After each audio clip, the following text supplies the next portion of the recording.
Exactamente.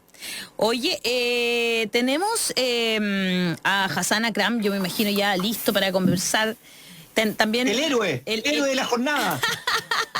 Estábamos juntos ahí cuando fue la votación.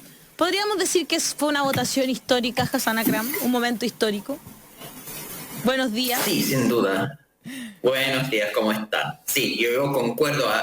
Hay mucha gente que se pone incómoda frente a este tipo de situación porque si uno piensa desde la universidad, desde el aula, la mejor forma de hacer una política pública no es así.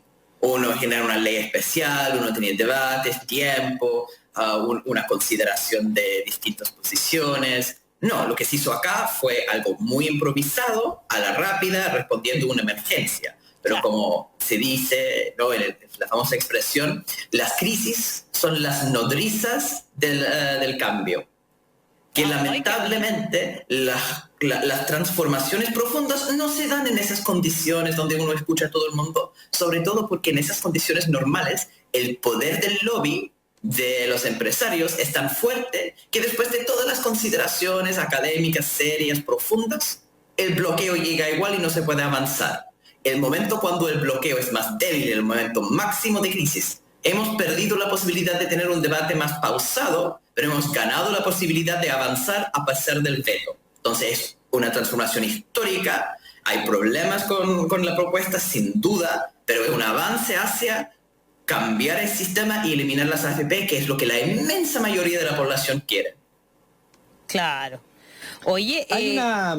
Sí, es que solo quería comentar con Hassan, porque bueno, aparte de todo lo que pasó ayer, que fue bien anecdótico, ¿no? Fue un día en que las personas, por ejemplo, que estaban ahí, estaba en el Congreso, llegaron los ministros, se juntaron con algunos diputados, hubo uno que se descompensó. Oye, eso sí, El hermano de Moreira, el que conocemos más, que se llama Cristian Moreira, se descompensó, se desmayó por la presión. Acusó el mismo Andrés Celis, otro diputado, ¿no es cierto?, que es diputado por Viña del Mar, acusó que había sido por la presión del gobierno para que ellos no le dieran su aprobación a este proyecto, que es una fusión de varios proyectos. Vamos a entrar en materia, pero antes, que la campaña del terror ya empezó. Sabíamos que algo iba a suceder, pero hay que decirlo, la campaña del terror comienza con la AFP Habitat, que mandó ayer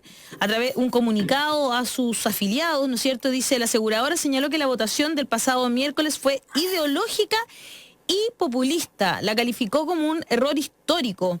Dice: permitiría que la mayoría de los afiliados puedan retirar montos superiores a ese límite, incluso hasta el 100% de su ahorro, para 3 millones de afiliados. El proyecto de retiro de fondos, a diferencia de lo que han intentado hacer creer a la opinión pública, no busca ayudar a las personas necesitadas, sino destruir el sistema previsional, sin importar el costo que eso signifique para las personas y el país. ¿Qué opinión les merece? Se ríe el Daniel. Es que pasa que cuando a ti te dicen que tu negocio se va a morir, tú haces lo que desesperadamente puedes, pues. Entonces te dicen, yo vendo armas, pero en Chile hay una ley restrictiva de armas. Vamos a terminar con las armas, etcétera. No, es que eso atenta contra el país, porque la gente no se podrá defender. Entonces, es lo mismo, es el tipo que está respirando por la herida porque su negocio se está yendo al carajo. Eso es todo, lo demás es cueca, ¿me entendí? Es música, es una declaración. Por eso me río. Es tan obvio, tan de manual, tan simplón. No sé qué piensas, Hassan. ¿Qué piensas, Hassan? Yo no estoy completamente de acuerdo con eso, porque, ojo, es peor de lo que describe Daniel. Porque si fuera simplemente la reacción de un pequeño negocio que está tratando de defender sus flujos, harían algo más inteligente, ¿ya? Una persona que está vendiendo armas y pierde la posibilidad, porque van a ser regulaciones, dice exactamente lo que sugiere Daniel, que la defensa del país, que la gente no va a poder defender si entra un ladrón, una serie de argumentos para defender vender armas. Uno no dice, no, es que están atacando mi gobierno. Claro. No hace ese tipo de defensa, sino una defensa del negocio. Esto no es ni siquiera una buena defensa del negocio. Se ha puesto de moda, ¿no?, dar clases de ética a los empresarios en Sanhattan. pero parece que les falta clases de comprensión lectora y clases básicas de comunicación. Porque ¿qué quiere la AFP racionalmente? Quiere convencer a los afiliados que la medida es mala para defender su negocio. Eso no es la forma de hacerlo. Ellos tendrían que ponerle en la posición del afiliado y decir, esto va a generar problemas para su pensión, hay una serie de dificultades que nosotros, ser honestos, tenemos que vender muchos activos para eso, va a hacer bajar aún más el fondo y eso va a tener efectos mayores para ustedes. Nada de eso. No habla de los afiliados y su realidad. Habla del gobierno y cómo está siendo atacado, y una forma que raya con lo absurdo. Lo que dice es que el gobierno ofrece una medida que es mejor para el 90% de los afiliados, porque 90% de los afiliados no tiene tanto en su cuenta como ofrece el gobierno en términos de un crédito. Eso tiene dos errores garrafales. Son tan grandes que la única forma de categorizar eso es estupidez. El préstamo que ofrece el gobierno no es un préstamo de 2.6 millones, como dice esa carta. Es un préstamo de hasta 2.6 millones. ¿Entiende lo que significa hasta la AFP? ¿O son tan idiotas que piensan que la gente no entiende lo que significa esa palabra? No todas las personas que postulan para ese crédito van a conseguir eso. Entonces, cuando dicen 10% van a poder conseguir ese monto, lo que están diciendo es 10% van a conseguir más del máximo que ofrece el gobierno. O sea, es un pésimo argumento. La segunda cosa es que después dicen, ese es el 90% de los afiliados que no tienen eso en la cuenta. Incluso de esas personas, no todos van a poder acceder al préstamo del gobierno. Incluso de eso, de hasta 2.6 millones, no lo van a tener porque hay reglas. Uno tiene que conseguir así como un ingreso mensual, acreditar ese ingreso mensual más de 550 lucas, después uno tiene que acreditar la caída de ingresos, y el mismo gobierno estima que son 600.000 personas las que van a poder acceder al crédito. Entonces, decir que eso es una opción para los millones de personas que están en las AFP es ridículo. Eso falso. No es la forma de defender a la medida, es completamente falso. Son 600.000 personas. ¿Cuántas se verían beneficiadas que pertenecen a las AFP si esto llega a puerto? Para que hagamos la comparación. Los que podrían sacar montos similares al crédito son por lo menos 3.3 millones de personas. Chuta, claro. No hay ninguna comparación. No hay ninguna comparación. Tenemos ya también de eso, entonces, a la diputada Alejandra Sepúlveda conectada a través de teléfono, entiendo, porque tuvo algunos problemas con la conexión, pero la tenemos a través del teléfono, entiendo. Alejandra Sepúlveda, diputada, una de las ella pertenece a la bancada regionalista verde y fue uno de los primeros diputados que presentaron un proyecto, el primero, el que dio génesis a todo. Alejandra, bienvenida a La Voz de los que Sobran. Hello, un abrazo, Alejandra, Daniel, y un abrazo grandote a Hassan, que no lo veo, pero lo escucho, indignado. ¿Ah? Sí, pues está indignado por la justificación que empiezan a mandar hoy día. Ya empezó la campaña del terror por parte de algunas AFP. Sí. Oye, primero déjenme felicitarlos por el programa, y estoy feliz de escuchar a Hassan enojado, porque siempre está tan serio cuando va a las comisiones. Esto es un gusto verlo así, pero con esa energía, y yo concuerdo absolutamente. Es una tontera, porque esa tontera del crédito ya lo vimos en el FOGAPE. Cuando el FOGAPE era, ¿no es cierto?, un fondo de garantía para las pequeñas empresas, y tergiversaron todo el instrumento. Nosotros ahí votamos en contra, porque lo hicieron para las grandes empresas. Y fíjate ahí, Daniel y Alejandra, bueno, y Hassan lo conoce muy bien, ellos se comprometieron a que más del 45% iba a llegar a la pequeña empresa. Nosotros lo pedimos que fuera dentro de la ley, y ellos no quisieron, que solamente en el reglamento, y se comprometieron aquí en la Cámara, y eso nunca ocurrió. Porque como todo es bancarizado, todo es por la banca, este famoso FOGAPE, bueno, los pequeños comerciantes, los pequeños empresarios ni siquiera alcanzan el primer peldaño de la entrada del banco. Porque te dicen inmediatamente que no, un poco lo que dice Hassan, ¿cierto?, por la historia crediticia, si tiene capacidad de pago, pero además está todo el tema del DICOM, que a pesar de que se supone que no lo van a usar, todo el análisis de riesgo lo hacen empezando por el tema de DICOM. Entonces, tú puedes homologar perfectamente lo que le pasó a la pequeña empresa también con la familia, y la familia es además de incorporarle otra mochila más, ¿no es cierto?, a este endeudamiento, se incorpora también todas las trabas antes de poder acceder a un banco. Y el Banco del Estado es exactamente igual. Así que yo comparto la indignación con Hassan, y bueno, yo creo que dimos un gran paso el día de ayer. Nosotros efectivamente presentamos el proyecto el 20 de abril, y recién lo pudimos ver el día de hoy, esperando además que el gobierno tomara otras iniciativas que nunca llegaron. Y ese que presentaron el 20 de abril no es lo que ayer se votó, porque finalmente es bien interesante, porque esto es un trabajo conjunto de varios grupos de diputados de distintas bancadas que finalmente unieron ¿no es cierto?, los proyectos para hacer un mejor proyecto, que me parece también bonito y muy democrático. Así es, mira, y eso es lo que nosotros hemos invitado, o sea, la idea es que se sacó lo mejor de cada uno. Nosotros habíamos propuesto un piso y un techo, que fue lo que se recogió. Nosotros habíamos propuesto un bono de reconocimiento que lo cambiamos por la indicación de Hassan con los chiquillos del Frente Amplio de hacer un fondo, que para nosotros también es muy importante. Entonces la idea es cómo se recoge, ¿no es cierto?, la mayoría de los proyectos, y vamos trabajándolo, y con ninguna pretensión de uno sobre otro, sino cómo hacemos bien algo que es muy importante para las familias chilenas hoy día.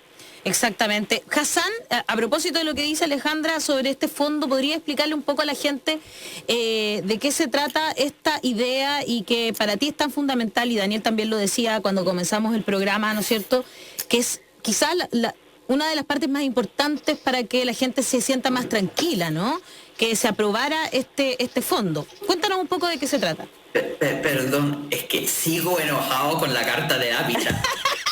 Oye, enójate, no, si para eso estamos. Hassan, espérate. Oye, te lata de no verlo, pero oye, Hassan, tengo tres cartas que me han llegado hoy día en la mañana, que empezaron a llegar de las AFP a las 3 de la mañana. Capital también dicen, Capital dicen acá también. Oye, que mandó. ¿Y qué otra FP mandó? Para saber al tiro. Porque... Oye, a las 3 de la mañana, a las 3 de la mañana, imagínate, ya tenían lista la carta. Yo me puse a revisar si había recibido alguna de la mía, pero no he tenido ninguna. Se leen como si los redactaron a las 3 de la mañana. Es como si estaban todo el tiempo esas estupideces. Chiquillos, pero es que lo que pasa es que... No creo que la hayan tenido listo. Oye, le llega al afiliado, le llega al afiliado a las 3 de la mañana, al afiliado le llega a las 3 de la mañana. ¿Qué desubicación? Pa' peor, ¿qué desubicado? No, pues redactar entre la 1 de la mañana y las 2 de la mañana. Yo creo que eso a las 3 de la mañana. indica que nunca pensaron que esto se iba a aprobar. Yo creo que no se pusieron nunca en ese escenario, ¿no, Hassan? Yo creo que ese punto de la carta es bien simbólico de algo, de por qué la gente quiere retirar todos sus fondos de la AFP. Porque yo he dicho que yo no retiraría mis fondos porque baja la rentabilidad y yo no tengo ninguna estrategia económica. Eso es una medida para la emergencia, para las personas que no tienen otra opción por la negligencia del gobierno. Pero leyendo esa carta me da unas ganas de sacar todo lo que tengo y me da igual cuánto pierdo. Porque la rabia es que la AFP no está hablando de mí. La AFP cuando dice... Ya, este es un mal proyecto. No habla de las mermas de las pensiones en detalle, no entra en la situación del afiliado. Hace una defensa al gobierno. Y ahí está el problema, que las AFP están funcionando como un representante, un actor de lobby para la derecha más ideológica y dura de este país. Es que ahí no estamos hablando de una forma de financiar pensiones que uno debate con otro, sino de un partido político en las sombras. Y ahí lo que de verdad da rabia, por eso todo el mundo quiere sacar fondos, porque el sistema carece de legitimidad. Entonces eso traspasa un argumento económico. Ya, en esa situación de mucha rabia, el desastre que es el sistema, lo que nosotros propusimos como fondo colectivo es una alternativa pensando a largo plazo. Es decir, que si uno saca los fondos de la AFP y lo lleva para la casa, bajan las pensiones. Entonces, ¿cómo podemos arreglar eso? Bueno, el sistema ya estaba en crisis, de hecho, porque no estaba entregando pensiones para nadie. De hecho, el ministro Briones en la Comisión de Constitución lo reconoció. Hay una crisis en pensiones. Claro que sí. El sistema no paga pensiones dignas.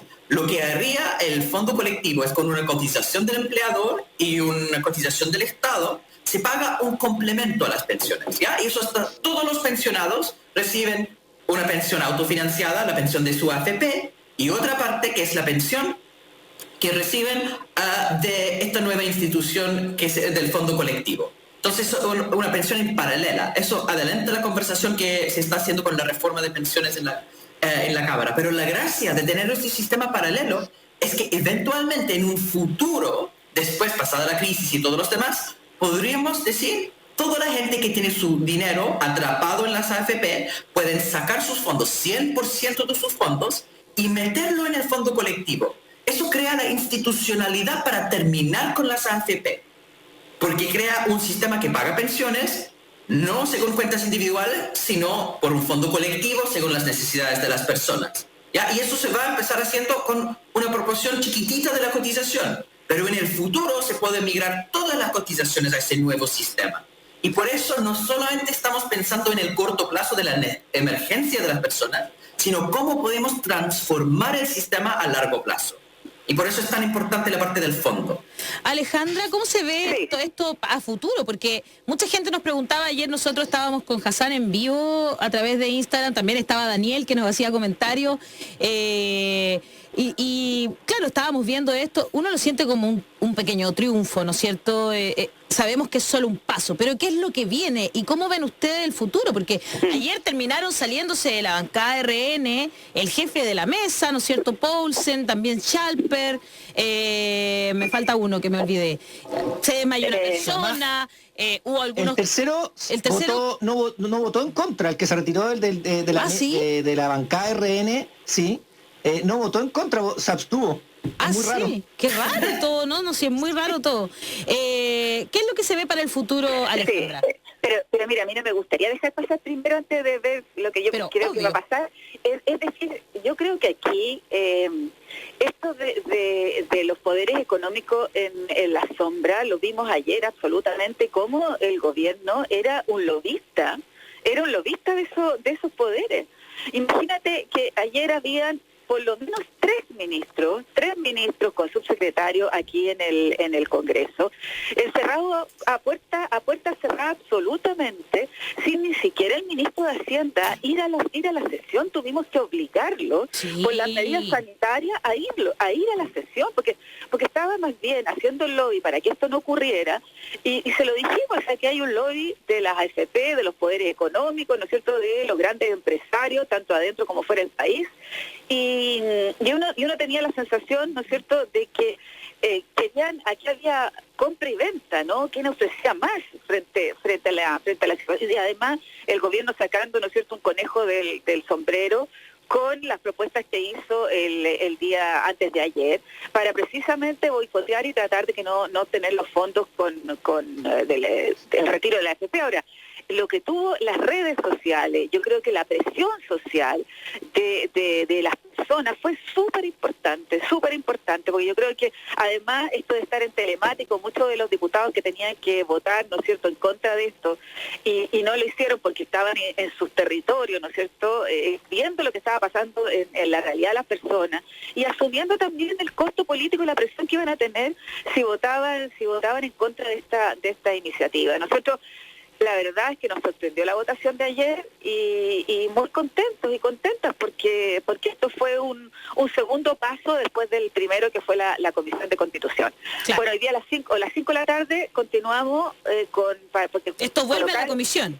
Claro, porque podría haberse ido directo al Senado, pero los diputados de derecha colocaron 3 indicaciones, bueno, algunos no, algunos son del lado nuestro, pero colocaron indicaciones y esas indicaciones se van a ver ahora en la comisión a las 5 de la tarde. Lo vamos a despachar sin duda, porque son cosas, por lo menos dos bastante menores y otra que hay que discutir, que parece que la van a reponer, que tiene que ver con lo que los funcionarios públicos no puedan retirar.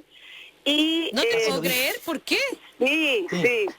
Funcionarios públicos no pueden retirar. ¿Por qué los dejaron afuera?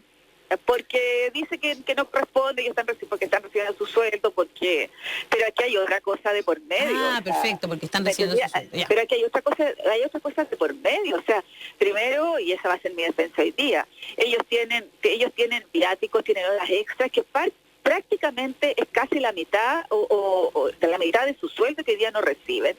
Pero lo segundo son las condiciones económicas que tienen también los funcionarios públicos. Muchos de ellos, su esposa, sus parejas, han quedado sin trabajo, claro, y tienen una situación precaria, además de endeudamiento tremendo. Entonces, tampoco vamos a decir que ellos están en extraordinarias condiciones. Eso no es así. Así que exacto, yo creo que hay argumentos suficientes. Mira, hay algunas preguntas ya que está haciendo la gente a través de redes sociales.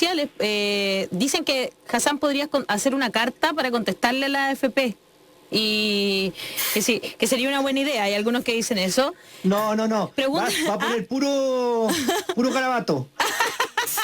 No. Oye, dicen que la superintendencia, preguntan si la superintendencia podría sancionarlos por esto. ¿Qué cree Hassan? Yo los voy a... Mira, o Ale, sí, claro. Mira, yo hoy día los voy a denunciar. Sí. Yo hoy día los voy a denunciar porque tengo varias cartas que me enviaron. Claro. Entonces, una vez que termine el programa, porque estoy aquí en mi oficina, me voy abajo a denunciar esto, porque no puede ser, o sea, estar hoy día con la ley del terror en esto. Claro, si no han hecho ningún análisis de nada, no creo que hayan alcanzado a leer el proyecto, ni nada. Y de terror, no, sí, seguramente lo deben de tener y haberlo estudiado, pero ellos están más preocupados todavía, pero lo que a mí, o sea, es de terror. Imagínate la gente llamándome temprano en la mañana, diputada, mire la carta que nos llegó, y la gente se está enviando de las distintas FP, eso no puede ser. Así que los vamos a denunciar y también a la superintendencia. Muy bien. Y el PILOC, y esto tú me lo explicaste ayer, Hassan, pero sería bueno aclarárselo a la gente porque es una duda que muchos han tenido y dice, ¿será que toda esta laraca por parte de las AFPs es porque hay algo más grande detrás como la ausencia de solvencia monetaria? ¿Sería posible eso, Hassan? Las AFP tienen los recursos invertidos en activos que son menos líquidos, que cuesta convertirlos en efectivo, ¿cierto? Claro. En billetes que puede usar. Pero eso es una realidad para muchas cuentas que están en el sistema financiero, ¿ya? Los bancos tampoco tienen los billetes guardados bajo un colchón. La tasa de encaje. Claro. La tienen la tasa de encaje obligatoria. Sí, ahí es lo más líquido posible. Pero te voy a hacer una pregunta, Hassan, porque es una pregunta que el otro día conversé con Renato Garín, diputado, y me dejó muy preocupado. Me dijo que la AFP habían comprado bonos de la deuda pública en un alto porcentaje y que eso, según él, nunca se iba a pagar. Porque en el fondo es una gran cantidad de dinero, no sé cuántos miles de millones de dólares, que habían invertido la AFP en bonos de la deuda pública del Estado, específicamente la tesorería. Ayer estuve revisando a la Fundación Sol, que hizo un estudio de dónde están invertidas las plata y ponía todas las familias chilenas, ¿no? y grupos económicos, son como, no sé, más de 20, que están invertidas ahí las patas, pero también un porcentaje no menor en bonos de deuda pública. Y según él, no sé por qué, siente que eso nunca se va a pagar por el Estado. ¿Qué sabes tú de eso? ¿Qué nos puedes contar? A ver, el tema con los bonos de gobierno es que producen menos rentabilidad. Hay un espectro entre las cosas que dan baja rentabilidad, pero son más o menos seguros, y son cosas más riesgosas y normalmente dan mejores tasas de rentabilidad. Si uno invierte, por ejemplo, en acciones en una empresa, esa empresa puede crecer muy rápidamente porque es súper eficiente o mucha gente quiere comprar su producto, entonces suben mucho las acciones. Eso ha pasado, por ejemplo, con la TAM, que tenía en un momento acciones muy altas, llega una crisis de ese tipo y baja, podría colapsar completamente la empresa. Entonces, cuando uno tiene inversión en la bolsa, en acciones de una empresa, eso es de más alto riesgo, porque hay mucha volatilidad. Fondo B, pero estamos hablando de que los fondos soberanos están en el fondo E. En comparación, cuando uno habla de los que están invertidos en activos de renta fija, sí, ciertos instrumentos financieros que tienen menor tasa de rentabilidad son más estables en el tiempo. De hecho, el que paga menos en términos de tasa de interés es el bono del gobierno de Estados Unidos. Y la mayoría de bancos centrales tienen tremendas tasas en esos bonos del gobierno, porque uno sabe que el gobierno siempre va a estar. y el gobierno de Estados Unidos siempre va a pagar en dólares. En el caso de los bonos del gobierno chileno, no son tan estables como los estadounidenses, pero son activos relativamente estables dentro de todo eso. El problema es que son una cantidad muy grande y si las AFP quiere vender todos al mismo tiempo, se desploma el precio. ¿Ya? El problema es cualquier venta masiva de activos dentro de una economía tan chiquitita como la chilena generaría ese tipo de problema. ¿Ya? Entonces, lo que tienen que hacer las AFP para llegar a tener esa liquidez es vender los activos que están en el extranjero. Y ahí el efecto, porque Chile es un país chiquitito, no va a hacer nada. Entonces no va a generar un desplome en los precios. ¿Ya? O sea, entonces todo el debate de las AFP tiene que ver con cómo podemos liquidar fondos que están en el extranjero, hacerles llegar a Chile sin que eso cause una baja en el dólar, y eso afectaría a la economía como un todo. Y ahí está el tema de los tiempos. Por eso se podría cambiar la reforma para tener el pago en un poco más de tiempo, en más cuotas, y se apacigua ese problema macroeconómico. ¿Esos bonos del gobierno tienen fecha de pago? O sea, sí, esperamos. Sí, ya. Entonces, si, por ejemplo, una AFP dijera, no voy a vender este bono afuera para pagarme, para buscar plata, sino que voy a esperar la fecha de pago que el Estado de Chile me lo tiene que pagar todo. Llega ese día y le digo al Estado, pásame la plata de este bono. Según Renato Garín, diputado de Frente Amplio, el Estado de Chile no tiene esa plata para entregársela porque son mucha plata a la AFP. No tiene. A ver, yo creo que depende de cuándo tienen que pagar. Al final los bonos del gobierno es la deuda pública, es grande, pero cuando uno considera en términos absolutos, pero en términos relativos, el endeudamiento del Estado chileno es muy bajo y tiene la capacidad de pagar sus bonos. De hecho, Chile es uno de los países que mejor puede pagar. Si uno compara con Latinoamérica, que es una región donde el Estado se endeuda mucho, ponen muchos de esos bonos, la gente compra esos bonos con la idea que el gobierno va a pagar de vuelta, pero el gobierno es el gobierno argentino o es el gobierno venezolano, entonces no pueden pagar a futuro. El gobierno chileno sí tiene la capacidad de pagar. El problema no es la capacidad del endeudamiento del Estado, que de hecho es bastante grande. El problema es que hemos logrado bajo endeudamiento del Estado a costa de altísimos niveles de endeudamiento de la gente. Sí. 1 de cada 4 chilenos morosos y todo el desastre que eso implica. Alejandra. A ver, mira, yo en relación al tema, el diputado Garín lo planteó ayer en la exposición que hizo. Y además tenemos, ¿no es cierto?, cuáles son ese endeudamiento y lo analizamos también el día de ayer. Pero a mí me parece que además, ojo, decir que el primer argumento que tuvo la FP y que tuvo el gobierno fue lo de las pensiones. Y cuando se cae el argumento de las pensiones, buscan este otro argumento, que no tienen liquidez, ¿no es cierto?, que ya están en el mercado de capitales, por lo tanto no tienen los recursos. Yo creo que también hay que entender el juego político que están haciendo hoy día, y no tenemos que caer en ese juego político, porque uno dice, mira, tenemos posibilidades, como un poco como dice Kazan, vendamos lo que hay, que vendan lo que hay afuera, etcétera, pero además porque entra una cantidad de recursos también mensualmente a la AFP que las invierten y eso no son capaces de pagar las pensiones que corresponden. Entonces yo fíjate que a mí mi preocupación es que cada paso que demos, en términos de buscar, van a colocar la política del terror, van a colocar más argumentos frente a esta situación. Cuando la Fundación Sol dice, mira, van a bajar las pensiones por el retiro entre 2.000 pesos y 20.000 pesos, lo que le va a afectar a esa persona que retira, según el monto, ¿no es cierto?, que realice, pero entre 2.000 pesos y 20.000 pesos en sus pensiones. Pero además decimos, bueno, complementemos a través de este fondo o complementemos a través del Pilar Solidario. Se cae el argumento y encuentran otro, porque ya lo de las pensiones ya no es tan el argumento que están utilizando, sino en que no existen los recursos, que se va a caer el dólar, que vamos a tener complicaciones con el mercado de capitales, ¿no es cierto?, con la liquidez de la AFP. Entonces, yo creo que cuando se explica que aquí una de las cosas que se pueden hacer rápidamente es Ahora, este proyecto de ley se va a demorar, no es que vaya a ser mañana. Por lo menos tenemos de aquí a un mes más tratar de sacar esto. Entonces, la reacción de ellos en el mercado fuera tiene que ser como lo haría cualquier empresario, cualquier empresa, como lo son ellos además, de buscar donde puedan tener una rentabilidad relativamente buena y mantener eso para tener liquidez en la FP. Pero además, mira, el gobierno ofreció créditos. ¿Y de dónde se saca, dónde está esa plata? Esa plata también viene del préstamo que se realiza con la FP, por lo tanto liquidez y recursos hay. Lo que pasa es que no lo quieren entregar a las personas, sino seguir invirtiéndolo. Claro. Diputada Alejandra ahí hay un Sepúlveda. elemento de mala fe. Sí, muchas gracias por haber estado esta mañana con nosotros y comentar este momento histórico que vivimos el día de ayer. Le mandamos un abrazo y esperamos que sigan hasta el final, ahí, punto por punto, enfrentando esa campaña del terror. Así que la dejamos para que vaya a hacer la denuncia por las cartas. Un abrazo muy grande. Un abrazo, cuídense mucho y muchas gracias. Que estés muy bien. Chao.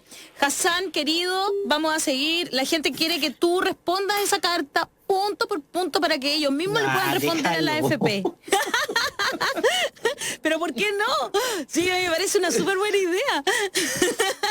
Sí. Hassan, querido, un abrazo por haber estado esta mañana con nosotros comentando todo lo que se viene y vamos a seguir, por supuesto, súper atentos a cómo sigue esta situación para la mayor parte de los chilenos, digamos la verdad. Un abrazo. Chao.